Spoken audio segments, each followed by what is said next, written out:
Hey, and welcome to episode number 119 of the Brave Widow Show. Today I talk with Melissa, and she shares her very vulnerable story of the love and loss that she has had as a widow and as a new mom. Before we dive into her story, I just want to remind you that the doors to the Brave Widow membership community are open. In the community, you will learn how to heal your heart, how to be able to get unstuck and move forward and beyond grief, and ultimately how to create a life that you love again. I'll teach you everything from how to make new friends and rebuild your social circle, how to kick loneliness and anxiety to the curb, and how to build up confidence in yourself and your ability to make decisions and so much more. To learn more about the Brave Widow membership community, go to bravewidow.com. All right, let me introduce you to Melissa. Melissa became a widow in January of 2023 and later delivered her son in March of 2023. She recently moved from Las Vegas to Washington State, and she currently says that she is just trying to put her life back together and figure out where to go from here. Melissa, welcome to the show, and thank you so Thank you. much for being willing to share your story. Yeah, I'm actually really excited to be here. I had a lot of anxiety when I woke up, but now I'm excited. I'm glad that you felt the anxiety and you decided to show up anyway. That's amazing. Yeah. If there's anything that this experience has taught me, it's just I gotta just get it done or else I'm never gonna do anything in life. Yes, I would totally agree. So, if you don't mind, if you will share with our audience a little bit about you and your background, then we can just dive into your story wherever you want to start. Sure. My name is Melissa. Since I was a kid, people call me Mel. So either one, I am 32. I live in Graham, Washington, which is a suburb of Seattle, Washington. And like you said, most people don't come to Seattle unless they have a layover. I moved here almost 2 years ago. It's been almost 2 years. It'll be 2 years in April next year after my husband died. I had my son after he died, and I realized I needed help, and my family was here and they were willing to let us come and crash their party. So we're here now. I do have a career. I am a paralegal for a family law firm. So that's been interesting trying to navigate this new chapter in life while also helping other people navigate new chapters in their life.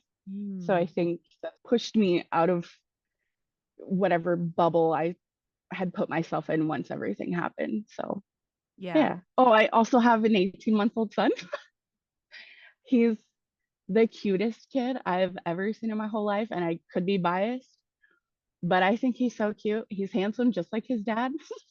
So far, he hasn't gotten anything from me other than my eyesight, which is terrible. He looks like his dad. Oh, and my eye color too. Didn't get the blue eyes, got the brown. Oh, that's awesome. And what's his name, if you don't mind? Michael. Michael. Oh, very Yeah. sweet.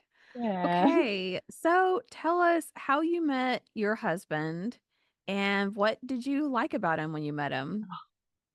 It was so long ago. I met him when I was 19, almost 20, and we actually met online. He was in the Navy at the time and he was deployed.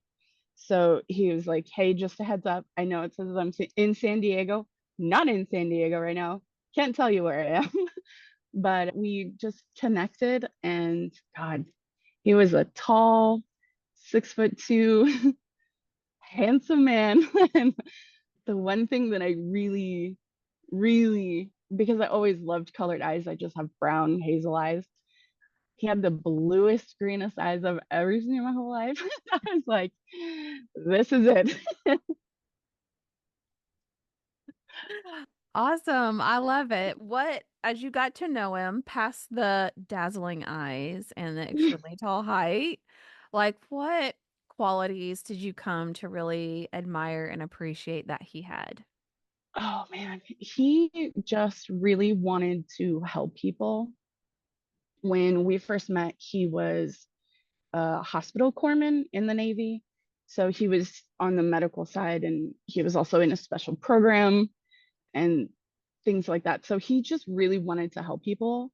And that I felt was a quality in people that had just gone missing. There was no real empathy for people and the just need to help people in any way that he could. He wanted to be a police officer when he got out of the service. He wanted to just change the way that people saw the world. Hmm. And that was a beautiful thing. Oh, I love that. So, how long did the two of you end up dating before you decided to get married? We were together for 5, almost 6 years before we got married. And we got married on a random day in the middle of September for no reason. We got married on a Sunday and we went to the courthouse in Vegas, paid 150 bucks, and it was 15 minutes, and that was it. I was like, this is the best thing that could have happened because I have a huge family. And I was just like, I'm not going to pay all that kind of money for these people to come to a wedding. And of course, I didn't tell anybody, and my mom was really mad. We were together for almost 13 years total. So it's a long time. It is a long time, especially when you meet really young and it's almost half of Yeah. your life. Yeah. And so you were married then about how many years were you to get married? It was going to be our 6th wedding anniversary the year that he died. So he died January of 2023. Okay, And so September of 2023 would have been 6 years married. 6 years. Okay. And do you mind to share how he died or what happened? Yeah. And don't get me wrong, I love now I can say I love talking about it. You hear celebrities say all the time, talk about grief. And yeah, I think it's so important to talk about grief in any way that it comes. So if I get emotional, Oh, please. don't judge me. But I love talking about it because it's such a big part of my life and it's now shaped who I am as a person. It was the end of January. So he died January 31st and he spent a week in the hospital. And so it was a Monday and I was 8 months pregnant and I had gotten up every day with him 4:30, made him coffee, packed his lunch, took him to work, and so everything was totally normal. Kissed him goodbye, said, have a great day. He said, I'll see you in a little bit. And then I had gotten home and I was doing some stuff. And so I had set my phone on the counter in the kitchen, not thinking it was going to be this life altering random thing. But so around 11 o'clock that day, someone comes pounding on my door. And I'm like, who the heck is coming to my door? Nobody comes to my door. And his coworker is standing there with him at our door and my husband's name was Jeff and there's something really wrong with Jeff. I don't know what it is. He didn't want to go to the hospital. He didn't want to do anything. He wanted to come home to you.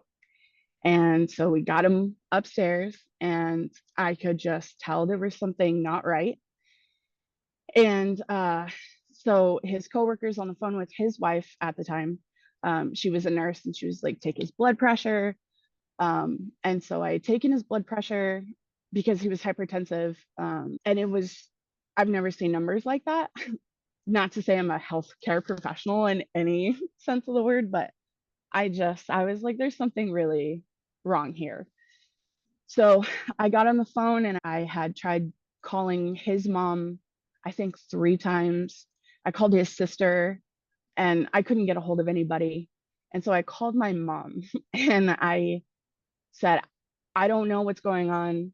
I don't know what's going to happen, but I can't get anybody on the phone and I'm freaking out. And I'm standing in my closet on the phone. And my mom is okay, go to the hospital, figure out what's going on. So I drove myself to the hospital. His coworker loaded him back in the car and we drove him to the hospital. And we went to emergency unit at Henderson Hospital. And they immediately came out with a gurney, took him back, and I didn't see anybody for about 45 minutes.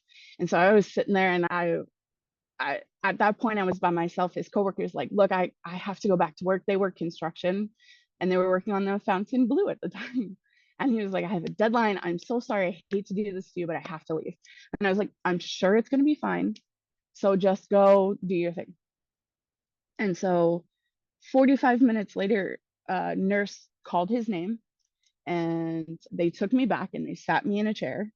And it was a long hallway. And around the corner, I could hear alarms going off and people are coming in and out of the room. I couldn't see anything, but I could hear it. And this nurse comes up to me and she was an absolute angel. Everybody at that hospital was amazing, but she was like, are you okay? Do you need anything? Let me know if I can do anything for you. And I said, I think I'm okay right now. I don't really know how to feel. And then she came back probably 15 minutes later and she had the triage doctor with her. And she had said, before we do anything, I just want to let you know that this is probably not what you're expecting. And I took a couple breaths and I said, okay, tell me what's happening. He had a brain bleed in the frontal lobe that you could see. It was a gigantic black mass. I had seen the scan of his brain. And the doctor looked at me and he's like, do you see anything wrong? And I was like, that's not right. That's not supposed to be there. And he was like, yes. So we have him, he's not fully in a medical coma, but he's under sedation and you can go in and see him. But and also it was, there was like the resurgence of COVID and the flu at the time in Vegas. So they were like, we don't have any rooms for him right now, but we're going to keep him in here until we do. And then we'll admit him to the regular hospital. So his mom had finally called me back and I had told her what was going on. She was like, okay, they live in Idaho, which is 8 hours away from me, but it was 14 hours away from Vegas. And she was like, okay, let me go back to the house. She was out doing something. And his dad's name is Mike, which is where we got Michael from. She was like, let me grab Mike. We'll put our dog in boarding and we'll come drive to you as soon as we can. She was like, I don't think I can get a flight that's going to be like overnight or anything. And I was like, just be careful. Don't do anything that's going to make this worse for anybody. I said, I'm sure it's fine. And that was the last thing that I said to her. And then he also had his whole family was essentially in construction. He had two uncles and two aunts out there. And so one of his uncles had finally showed up and he was trying to make light of it. And I've always been this person where I can cope with anything through being funny. And it's not always been a great coping mechanism, but it's gotten me through some sticky situations in my life. And so he's trying to make me laugh and he's talking to the nurses. I'm sure everything's going to be fine.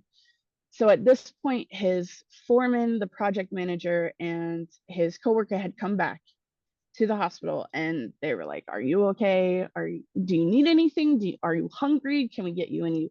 Do you need water? Let me know what you need. And I was like, I'm okay. I don't, it's like a weird cloud I was in. And for the life of me, I don't remember really what happened that night. I don't remember a whole lot of what happened up until the point where I was told the worst news I've probably ever heard in my whole life. And but they had told me it was going to be a few hours before they could get a bed. So they were like, just go home, get some rest, take a shower. We'll call you as soon as we get him into a bed. And so they called me at 10 o'clock and they said, we have a bed. We put him upstairs. He's in ICU. So he's not out of it yet, but he's still under sedation. And we're just hoping at this point. So I went back to the hospital and I checked in on him. I asked the nurses, what can I do? Not that I can do anything, but, and they were like, just go home. You're too pregnant and there's really nothing that's going to happen even tonight. So I went home and I came back at 7 a.m. and his parents had slept in the parking lot of the hospital because they had gotten there at 4:30 in the morning and they didn't want to come to my house and bother me. So we met and they brought me coffee. And then I said, "Do you guys want to go upstairs?" We went upstairs. We hung out for a little bit. And then the nurse had come in and she was like, "We're going to try and pull him out of the sedation. We don't know what it's going to look like. He's probably not going to be able to talk to you, but he can hear everything and he might open his eyes and it might be a little jarring. So just brace yourself." So my mouth is so dry too. I don't know why. You're totally fine. You're doing great. So that second day, he was moving his arm and it was his left arm, but they couldn't get his right arm to lift. And they were like, "That's the point of concern. But because we don't know what's going to happen, we're just going to leave it as a point of concern." I was like, okay. Again, not that I'm a doctor, but I knew that there could be a chance for brain damage. And the neurosurgeon had come in and he was like, "We took a look at his brain again, and it looks like there is damage. We don't know how extensive it is. We don't know what it's going to look like. We don't know if he's going to be able to talk, all the things. Don't know what he's going to be able to do." So I had said, okay, immediately pulled out my laptop because I had been working and Googled, "How do I sell my house?" Because I didn't know how to sell a house. And we had a two-story house. And so the bedrooms were on the second floor. And I was like, I'm only 5'3". I can't lift a 6'2" man up into stairs and it's just not gonna work. So I was like, "How do I sell my house? I need a single story house. What about a home nurse?" I Googled all this stuff. I was like, I just need to know what all of my options are. At least that's something I can control because at this point I can't control anything. And I hate that feeling of not being in control of anything. And the next day went by and it was pretty much the same.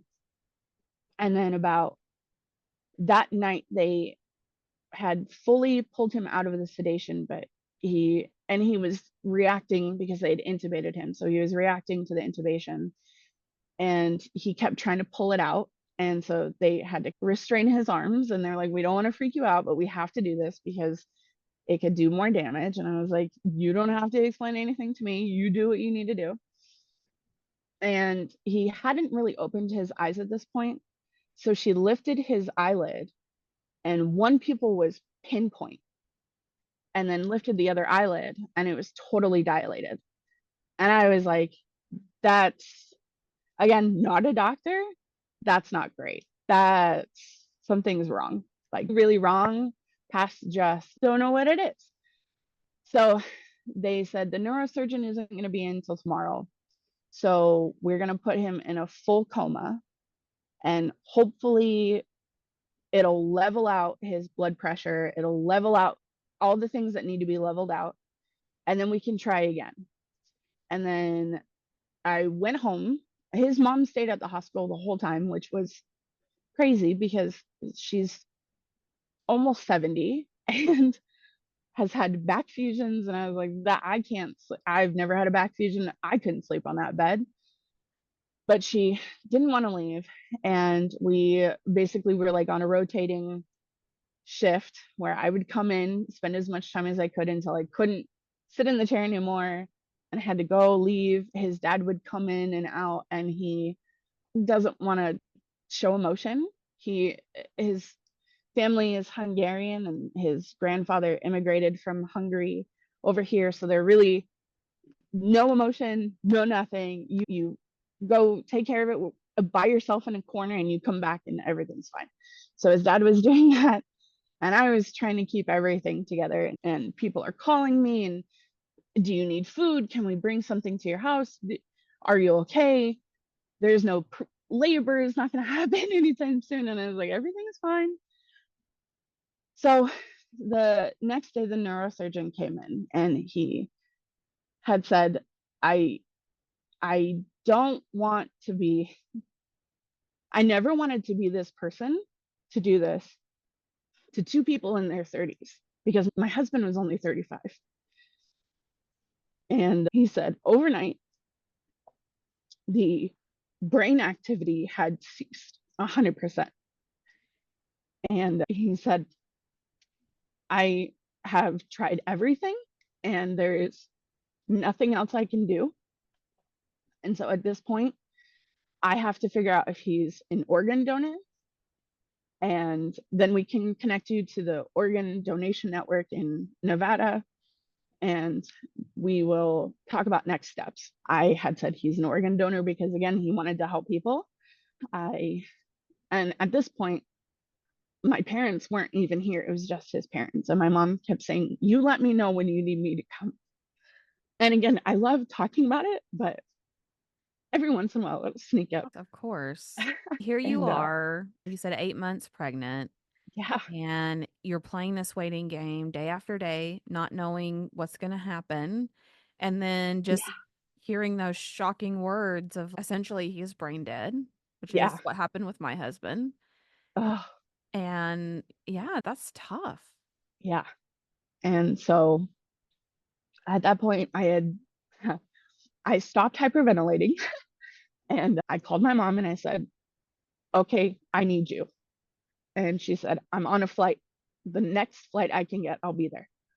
And her and my stepdad came, and my mom sat with me at the in the cafeteria at the hospital with the organ donation representative, and he was the nicest person ever. And so he was like, "These are your options. We're at the end of this, we're going to take as many organs as we can, but we don't know the extent of the damage to like the brain and the heart because he's been pumped full of these medications to try and level everything out." And so he was like, "We can either do, I forget again, everything was a total blur." And I, at one point, I was not fully understanding even what he was saying. And my mom had to be like, "Okay, time out." This is what it is. It was like a gentle hospice where it was just, they don't do anything, keep him comfortable until the time comes, or we can just do all the testing that we need to find out what organs we can take and then take him off any life support, any dialysis, anything like that. And that wasn't computing in my brain. And I was like, "Can we do gentle hospice?" And he was like, I think we're past that point." And I was like, "I don't understand how we're past that point." And that's when my mom was like, "Okay, time out. We literally have no other option." And he's trying to explain it to you the best way that he can, but we're at the end now. And so I was like, I don't even know how to process this. So I said, "You do what you need to do for the organs because that was the whole point of being an organ donor. And you let me know when it sounds so like barbaric, but the harvest needs to happen." And so he was like, "Okay, cool. I'll get on and find donors, things like that." And so my uncle at the time was going through complete liver failure. And I had said, if there was any way that we could see if his liver, because I knew they had to match the enzymes, things like that, if that liver in my husband could go to my uncle, and that would make all of this worth it because I could save the life of my uncle and my cousin could have my uncle at her wedding. So things like that. And then my parents were like, "Why don't we go take a break? We can go do something fun." She was like, my mom was like, "Let's go play bingo for a couple hours and we can just pretend for 2 hours that this isn't happening." And I said, "Great." So in that time of me driving from the hospital to the bingo hall, they had gotten the phone call from UW out here, which was University of Washington, where he was at, where they were trying to find a liver for him. And they said it wasn't a match. And my mom was so sad. And I immediately was so sad because I was like, not only am I losing my husband, my my unborn child is never gonna know who this person is. And my cousin isn't gonna have her dad at her wedding to dance with her and do all the things that you're supposed to do at someone's wedding. And then we played bingo and I went back to the hospital and they had said his liver is failing and his kidneys are failing. And they had said, we're going to try upping dialysis, but we can't promise that we're even going to be able to get that much. And I said, that's fine. And so they had said, we don't know the timeline of the harvest.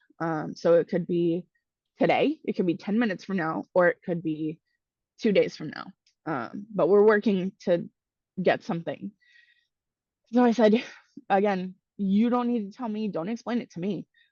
You do what you need to do because it's out of my hands at this point. And so that Friday, they they had said, okay, we have a room, we have an operating room, so we can take him tonight. And I had called everybody, and he was part of the carpenters union in Vegas, so it's a huge network of people and 500 people, and everybody wanted to come. He was the safety project manager on his site, so everybody knew him.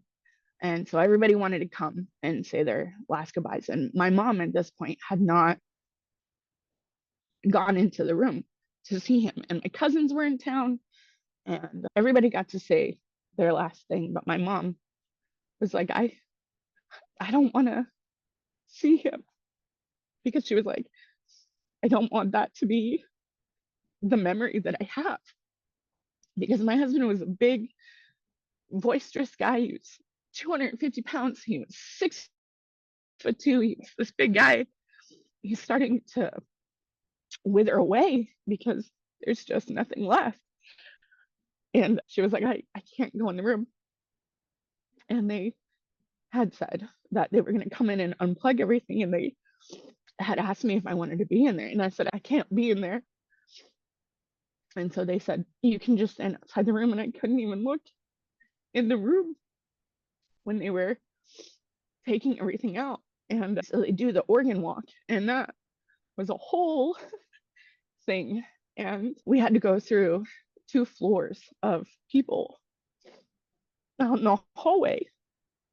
And I just had this overwhelming feeling of like all of these people are just staring at me. And I had a hat on my head and I pulled it down over my eyes so I didn't have to look at all these people.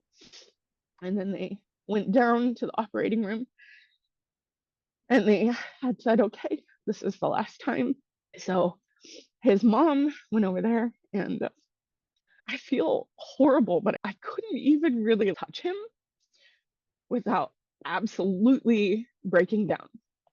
And I was like, I can't let my parents see me like this. I can't let his coworkers see me like this. I can't let anybody see me like this. And this whole time, as I'm going through all of these emotions, I left everybody and I went off on my own.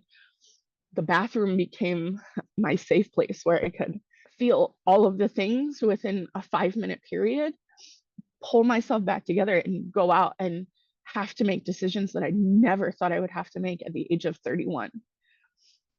I have never had to call the Veterans Affairs Department and tell them that somebody had died and it was my husband and I'm the wife and I have to now make funeral arrangements and where am I going to bury him and what am I going to do? Am I going to cremate him or is he going to be in the ground somewhere?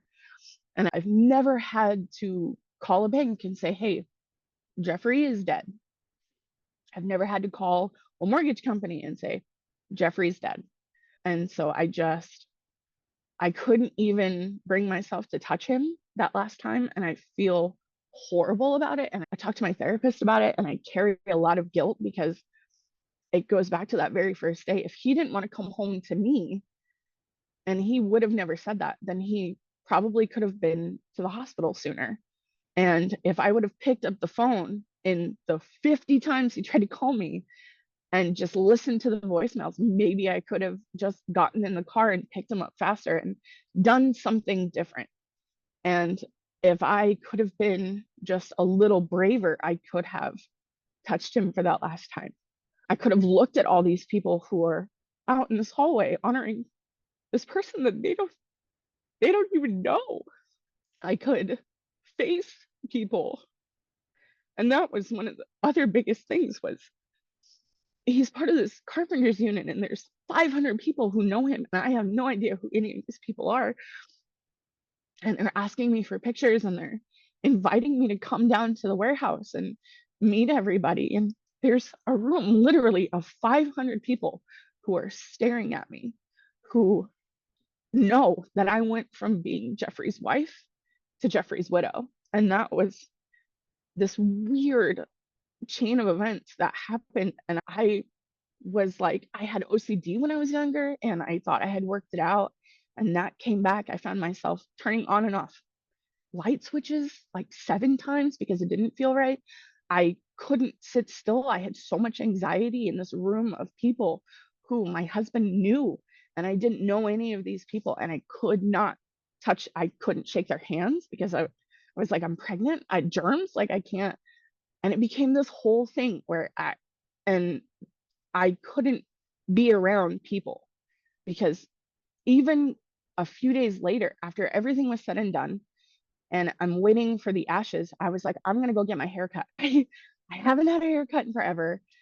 And I walked into a Great Clips, like in East Las Vegas, which is not the best place.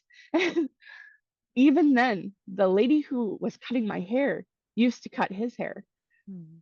And she was like, I can't even believe this is happening because I have to tell her that he is not coming to get his hair cut anymore.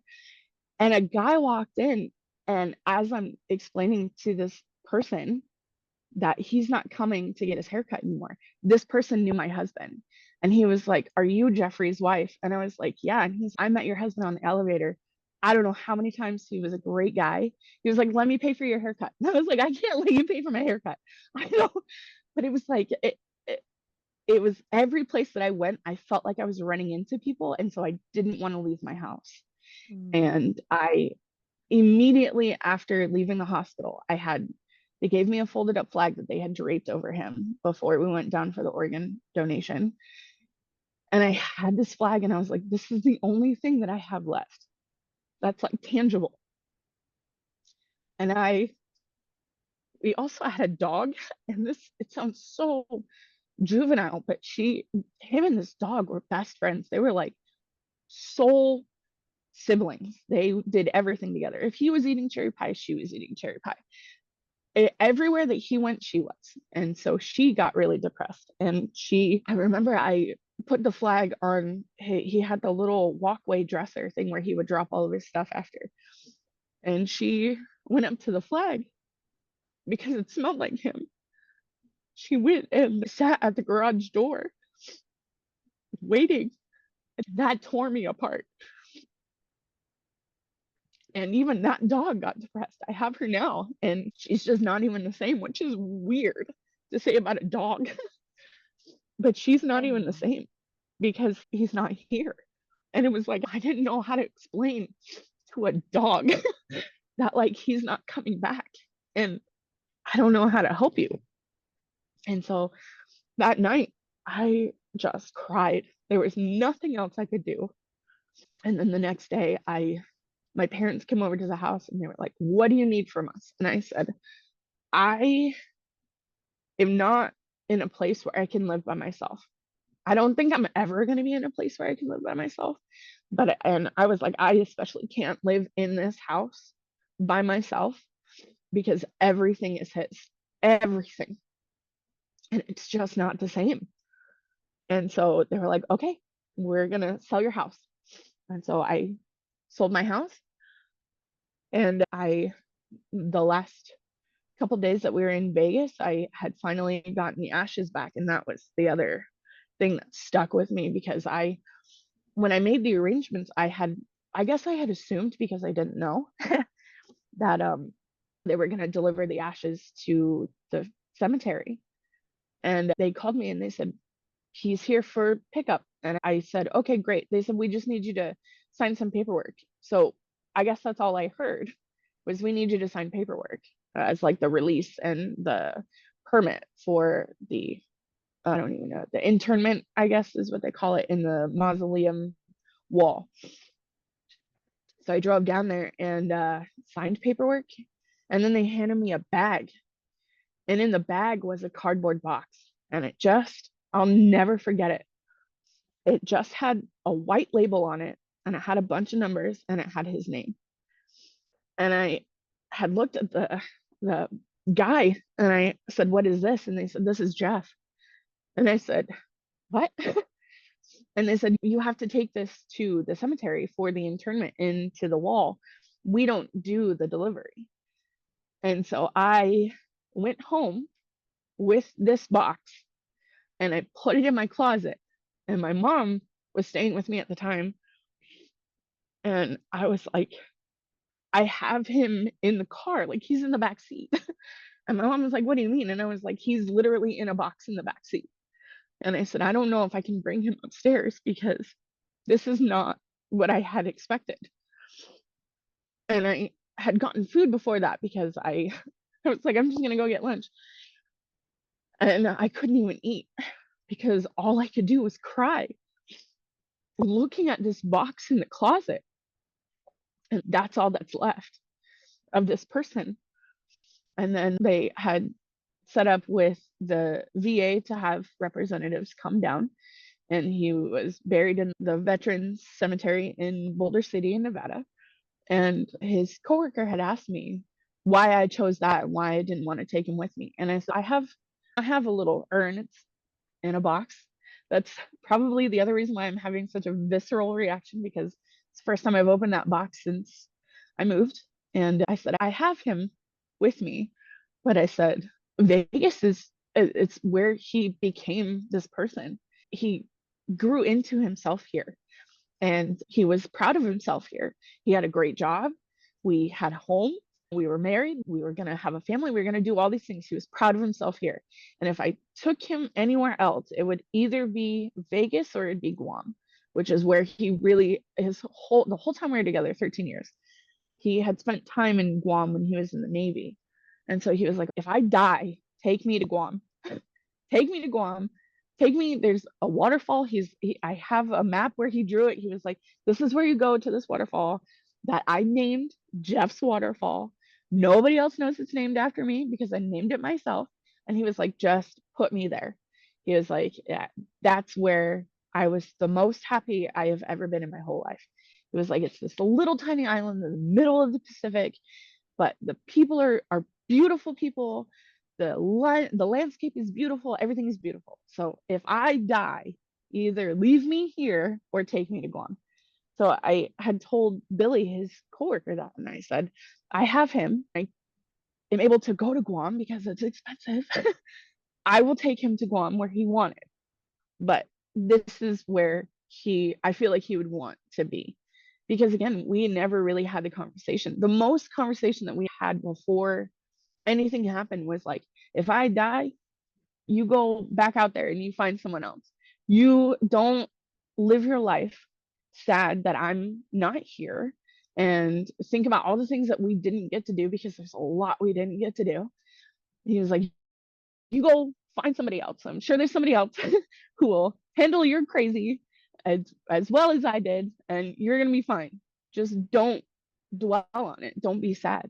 And so I think that's also why I've been able to come out of it a lot more. And also having a newborn baby a Mm. month later was another thing that at first I was like, and I gave birth in the same hospital that he died in. And I Oh. remember when we had come back into the delivery or the recovery room after delivery, one of the nurses, they were telling everybody that her husband is dead, so she's probably not going to be in the best place. And the lights were off and the baby was asleep, my mom was asleep, and I had come around and I said, who said that? Not that I was angry about it, but I just wanted to know who knew because I didn't tell anybody. And it was the same nurse who was with me pretty much from the time that he was admitted to emergency all the way till the end, who was like, I'm just here to advocate for you. And I want everybody to know that you've gone through something traumatic and this is also traumatic. And so they need to be really nice to you. And if not, they have to deal with me. You are an angel sent from heaven. How thoughtful. Even anything else at that point. And funny thing is, my son, because he's tall like his dad, he's still in the 93rd percentile. He's been since the day he was born. He's measuring big, so he was actually supposed to be a C-section scheduled, and he decided he was coming a day early on his own. So we ended up at the hospital a day early without my OB. And I actually had ran into my OB when we were up in ICU, and he had no idea. He was like, "What are you doing here? Are you okay?" And I was like, "Yeah, it's not me, it's my husband." And he was like, "Let me clear my schedule. I will sit down with you for 20 minutes, 3 hours. We can talk, and then I, I'm going to get you in for testing to make sure that everything is okay. But I need to make sure that you're okay because you're my patient." And again, everybody in that hospital from day 1 to day 7 was amazing. I couldn't have asked for anything better. And everybody handled it so well, and everybody was so lovely. And it was one of those things where I am in the recovery room after having a baby, and everybody knows. And so again, I'm dealing with this thing where I'm like, everybody knows, everybody's staring at me that I went from Jeff's widow or Jeff's wife to Jeff's widow to now a mom, all within a month. And my head was spinning, and I was like, I don't know what I'm supposed to do. I got this person who's now 100% dependent on me for survival, and I have to be this person. I don't have any other choice. So that was the other thing that pulled me out of it, where I was like, I have to be okay, even if I'm not okay, because I can deal with it later when the baby is sleeping for 2 hours. I have to be okay, because if I'm not, this kid is not gonna survive. I'm the only one who can take care of him now. And so that I think also helped. But then it was these other little things where I related to it. It was like therapy didn't really work for me. And it wasn't until somebody had said something about, I write letters to my mom to deal with trauma from my mom, but I never send them to her. And I was like, man, I went to school for journalism. What am I doing sitting here being sad? I could be writing. And so that was like a form of therapy. And that also helped pull me out of this, because I could have easily been depressed. The first couple of days after he died, I shut everything off in the house. I laid in the dark. It was silent. I could have easily been in that place the whole time up until this point. But I had to be this person for my kid, and I had to be okay, because if I'm not okay, then everything else is going to fall apart. Like, it's all on me. And I put myself in that position because it was something I could control. And it forced me to wake up, get up, take a shower, not be sad. You can cry at 4 o'clock because that's when you have time at 4 o'clock. And it was a structured Mm. thing that I had set out for myself. And that was the only way I was going to survive it. Because if I didn't have any of those other things, if I didn't have the baby, if I didn't have the writing letters, and I have hundreds of letters that no one's ever going to see. If I didn't have those things, I probably wouldn't be sitting here crying about it and talking about it, because it could have easily just destroyed everything that I thought it was as a person. And then a couple days ago, I was watching this wonderful documentary. It's called Will and Harper, about Will Ferrell and his friend Harper. And she said something that I was like, it was like a switch turned on, and I was like, I can, it's fine now. It's okay. I can talk about it. Because she said she had this life where she was certain about who she was. And then things started to creep in, and then everything changed, and it became this other chapter. It was a before and after. And so now she's having to navigate the world in a new phase of her life. And she doesn't know how to do it. She doesn't know how to talk to people. She doesn't know how to be a person. And it was this like form of self discovery that I was like, I relate to that. Even though our situations are nothing alike, we're two different planets. A person has money, I have some, but I'm not a celebrity. But it was one of those things where I was like, it's okay to start over, and it's okay to have a before and after, and it's okay to talk about things that happened before, and it's okay to laugh, and it's okay to be a person, and it's okay to be sad, and it's okay to be angry, and it's okay to not want to do anything. It's okay. And you're going to come out of it alive, and you're going to come out of it with this new perspective. And you just have to figure out how to be this new version of yourself that you don't know how to be this new version of yourself. And there's no handbook, no amount of self help books are going to get you there. You have to do it for yourself. And if I didn't do it for myself, no one was going to do it for me. Mm. So that was the most important thing that I had learned through this. If I don't do this for myself and I don't do this for my kid, I'm not going to be able to tell him later on in life how wonderful his dad was. I'm not going to be able to have those conversations that I dread because I think about it. It's an existential crisis for me. I don't know how I'm going to tell this kid that his dad died before he was born. And I don't know how I'm going to marry somebody. I don't know how I'm going to date someone else. I don't know how I'm going to marry someone else. I don't know how I'm going to do all this stuff, but I have to do it. There's no other way around it. I have to do this. I love how you talked a lot about the life that you had before and then the life that you have now. And a lot of times I'll tell people, like, your old life is in ashes, like, it's gone. And that's one of the hardest Mm-hmm. things that we have to face is like the life that we had was gone.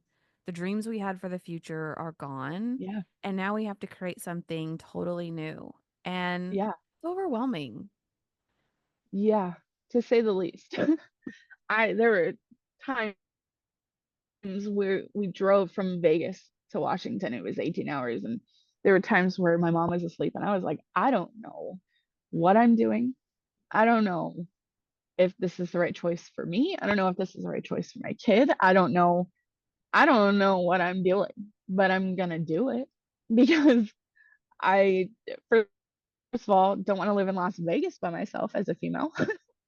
Don't want to live in Las Vegas as a single female with a baby by myself. Didn't want to do any of it.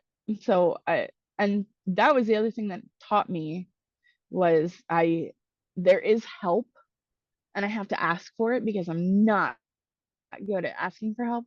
Doesn't matter what it is. It could be the simplest thing. Opening a jar. I will break that jar before I have to ask somebody to help me open it. But there is help. And whether it's your family, your friends, anything. It, it's out there and you just have to ask for it. And that was one of the biggest things that I was like, I'm not gonna be that person. And I was like, oh no, I am that person. Because I can't feed a kid every 2 hours on top of grieving for all of this. I, there's no way. So yeah, mom, please take the baby. Please. Yeah, I love that because that's usually one of the Yeah. things people have the hardest time with is just being willing to ask for help and being humble enough to admit that sometimes we can't do it on our own. Yeah. So, well, Absolutely. Cannot do it. Melissa, thank you so much for coming on Yeah. today and sharing your story and sharing the advice that you have for people who are going through that. I really appreciate you just being so open and vulnerable. Yeah. Yeah. That's the other thing that I have struggled with is being vulnerable and telling people I'm having a hard time. And listen, when I was 25, you would not have caught me dead crying on a Zoom. But and even then, 25, I never cried at anything. I can cry the drop of a hat now. It's so easy for me. But it's also that's another thing that it's taught me is being vulnerable is totally fine and you're gonna be fine. You just have to tell people, listen, this is too much for me right now. I have to go take a break, but I'm coming back, but I have to go cry for a second. Or is it okay if I cry in front of you? Because I never would have done that in my younger years. Never. But here I am. Yeah, and it's very relatable because Yeah. people get to see the real you and they get to see a part of their story. What an incredible story from Melissa. And I am just so grateful that she was open and comfortable enough to be so vulnerable and to just share so many of the things that were on her heart and that she experienced as part of her journey, all in the hopes of being able to encourage and inspire you. I do want to touch on something that she mentioned, which is one of the things that she has really wrestled with is struggling with guilt and struggling with all of the what ifs. This is actually something very normal that many widows experience through grief is that feeling of guilt, the questions and the endless rabbit hole of what if, the yearning, the regret, the just desperate wish for one more conversation. One of the things that we teach in the Brave Widow community is working with the tool of the grief recovery method. And through that method, that is something that was a huge help to me in overcoming what I wished was better, more, or different about the relationship and about some of the interactions that we had. So if you're struggling with guilt, if you're struggling with a deep sense of yearning and longing, if you wish something had happened better, more, or different in your relationship, then come join us in the Brave Widow community, and I would love to help you overcome some of those challenges. Are you a widow who feels disconnected? Do you feel like you're stuck or even going backwards in your grief? Widowhood can be lonely and isolating, but it doesn't have to be. Join us in the Brave Widow membership community and connect. We teach widows how to find hope, heal their heart, and dream again for the future. Find your purpose and create a life you love today. Go to bravewidow.com to get started.